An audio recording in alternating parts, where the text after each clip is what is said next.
ہے. اب تو کافر بھاگ گیا, اب کیا رہا؟ حالانکہ رسول اللہ صلی اللہ علیہ وسلم نے بڑی تاکید کی تھی کہ اس درے کو نہیں چھوڑنا, حتیٰ کہ میدان کے اندر ہمارے جسموں کو آسمان سے گد بھی آگے نوچے, تم نے یہ درہ نہیں چھوڑنا, نیچے نہیں اترنا ہے. لیکن صحابہ تھے, دل تو صاف تھا, وہاں سے نیچے اتر آئے اور وہ جو کافر بھاگے تھے وہ چکر لگا کر دو پہاڑوں کے درمیان میں جا کر جگہ دیکھی, چند صحابہ رہ گئے, باقی نیچے تو اتر آئے. انہوں نے ان سے لڑائی کی اور صحابہ کو شہید کیا اور درے کے نیچے آ گئے اور مسلمانوں میں تیر کی بارش کر دی, مسلمان تتر بتر ہو گئے. اللہ 70 صحابہ کرام شہید ہو گئے, حضرت امیر حمزہ رضی اللہ تعالیٰ عنہ بھی شہید ہو گئے وہ درہ چھوڑنے کی وجہ سے. اب نبی کریم صلی اللہ علیہ وسلم کو بڑا غصہ آیا کہ ان صحابہ کو میں نے کہا تھا کہ وہیں پہ بیٹھے رہنا, یہ کیوں اترے؟ اللہ کی طرف سے آیات اتری, فرمایا فَبِمَا رَحْمَةٍ مِّنَ اللَّهِ لِنْتَ لَهُمْ. میرے پیغمبر آپ کو ہم نے نرم مزاج بنایا ہے, نرم مزاج بنایا ہے, شفیق بنایا ہے, علم والا قربان بنایا ہے. لِنْتَ لَهُمْ, آپ کے مزاج میں نرمی ہے. وَلَوْ كُنْتَ فَظًّا غَلِيظَ الْقَلْبِ, جب آپ سخت دل ہوتے, سخت مزاج ہوتے, سخت خو ہوتے تو لَنْفَضُّوا مِنْ حَوْلِكَ.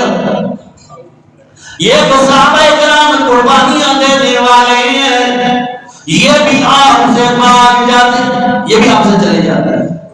لیکن اب کیا کریں, صحابہ کرام سے یہ غلطی ہو گئی.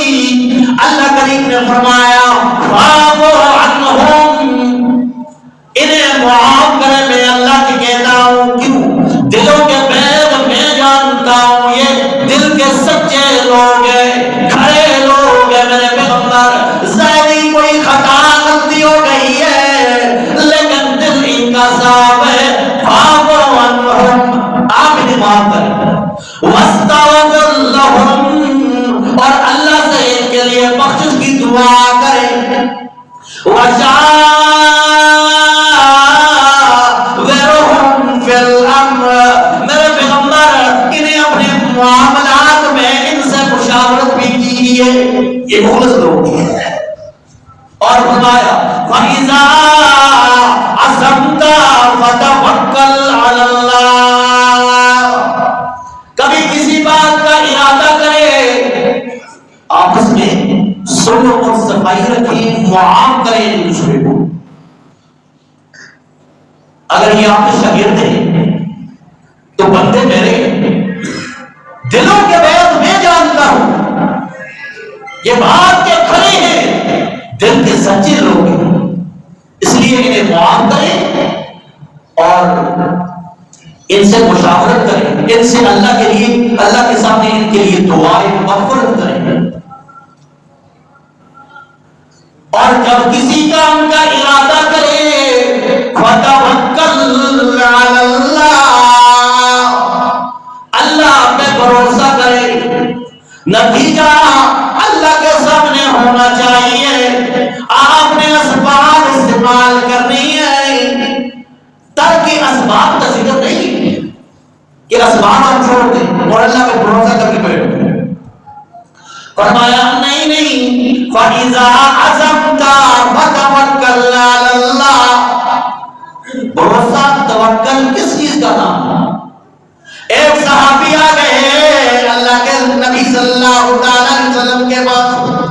اللہ کے نبی صلی اللہ علیہ وسلم نے فرمایا میرے صحابی کس میں آیا ہے؟ فرمایا اللہ کے نبی سواری پہ آیا. کہاں ہے سواری؟ فرمایا اللہ کے توکل پہ چھوڑ آیا ہوں. تو نبی کریم صلی اللہ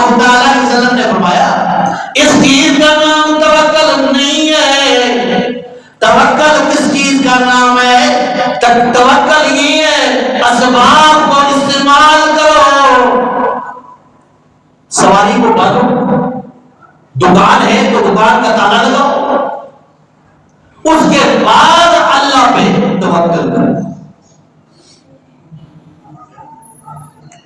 اور توکل کس چیز کا نام ہے؟ اپنی عاجزی، کمزوری کا اقرار کرنا اور اللہ کی عظمت، بڑائی، قدرت کا یقین دل میں ہونا چاہیے۔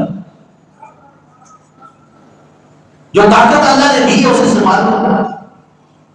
ڈاکٹر کے پاس جاتے ہو، بیمار ہو، اب ڈاکٹر کے پاس آپ گئے، یہ اسباب ہے، سبب ہے، دوائی اس نے دی ہے، آپ دوائی کھائیں، علاج کریں، یہ اسباب آپ نے استعمال کیا۔ اب توکل ہونا چاہیے تو اللہ کی ذات ہے۔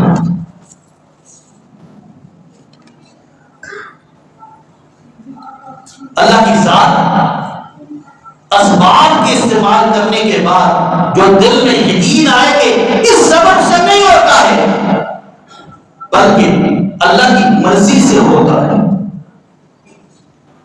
جس طرح سورہ طلاق میں فرمایا وَمَن يَتَوَكَّلْ عَلَى اللَّهِ فَهُوَ حَسْبُهُ، فرمایا جو اللہ پر بھروسہ کرتا ہے اللہ کی ذات اس کے لیے کافی ہو جاتی ہے۔